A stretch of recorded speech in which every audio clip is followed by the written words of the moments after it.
कभी कभी ऐसा लगता है ना कि करियर के एक ऐसे मोड़ पर आ गए हैं जहां आगे कौन सा रास्ता लेना है यह समझ ही नहीं आ रहा।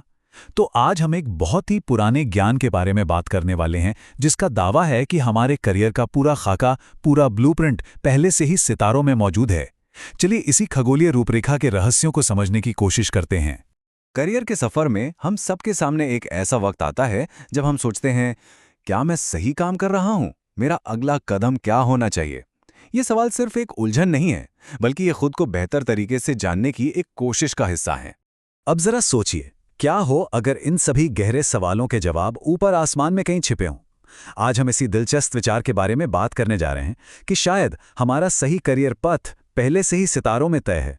सितारों में लिखे इसी रास्ते को खगोलीय रूपरेखा या सिलेस्टियल ब्लूप्रिंट कहते हैं। और इस रूपरेखा को पढ़ने की जो चाबी है वो वैदिक ज्योतिष में छिपी है, जो कि एक सदियों पुराना ज्ञान है। तो ये ज्योतिष यानी वैदिक ज्योतिष आखिर है क्या? देखिए, ये एक प्राचीन भारतीय सिस्टम है। इसकी मान्यता ये है कि हमारे जन्म के समय ग्रहों और सितारों की जो पोजीशन होती है ना, वो हमारे स्वभाव, हमारी अंदर की ताकत और हाँ, हमारे करियर के संभावित रास्तों के बारे में भी बहुत कुछ बता सकती है। इसको ऐसे भी समझ सकते हैं। मान लीजिए ये एक तरह का कॉस्मिक रेज्यूमे है, एक ऐसा अनोखा बायोडेटा जो हर किसी को जन्म के साथ ही मिल जाता है और जिसमें उसकी कुदरती प्रतिभाएं और संभावनाएं पहले से ही लिखी होती हैं। लेकिन सबसे बड़ा सवाल कि ये सिस्टम काम कैसे करता है? आखिर ये आसमानी जानकारी पढ़ी कैसे जाती है? चलिए अब ये समझते हैं कि इस कॉस्मिक डीएनए को डिकोड किया कैसे जाता है। इस प्रोसेस में असल में 3 मेन स्टेप्स होते हैं। पहला है जन्म कुंडली, जो आपके जन्म के वक्त आसमान का एक तरह से फोटो या नक्शा है। दूसरा, इसमें कुछ खास भाव या हाउसेस पर फोकस किया जाता है, जिसमें 10वां भाव सबसे जरूरी है क्योंकि वो करियर से जुड़ा है। और तीसरा, फिर ये देखा जाता है कि कौन से ग्रह इस करियर वाले भाव पर असर डाल रहे हैं और उनका क्या मतलब निकलता है। यहाँ एक बात साफ करना बहुत जरूरी है, ये सिस्टम वो नहीं है जो हम अखबारों में रोज अपनी सूर्य राशि के बारे में पढ़ते हैं।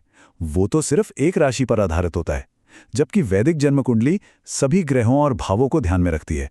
इसका मकसद जिंदगी का एक बहुत डिटेल्ड और पूरा नक्शा तैयार करना होता है। चलिए अब आते हैं इसके सबसे प्रैक्टिकल पहलू पर।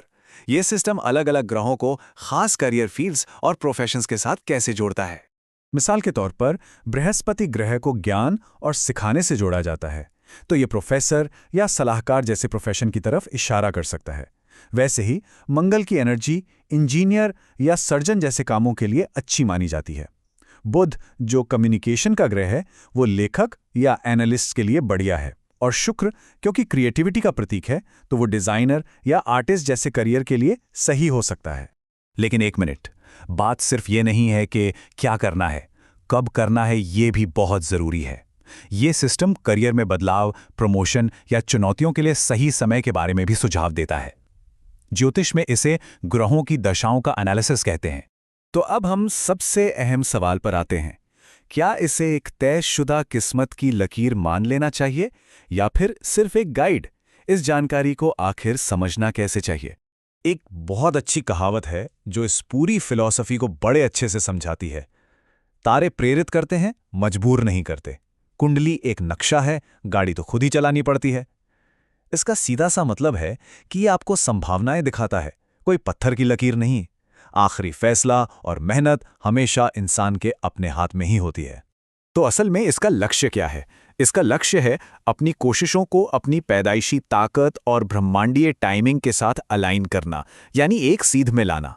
इसे सेल्फ अवेयरनेस बढ़ाने और सोच समझकर फैसले लेने का एक टूल माना जा सकता है। तो आखिर में ये सोचने वाला सवाल बचता है, क्या भविष्य पहले से ही लिखा जा चुका है या फिर वो एक बेहतर नक्शे के साथ हमारे लिखे जाने का इंतजार कर रहा है? इस पे सोचिएगा जरूर।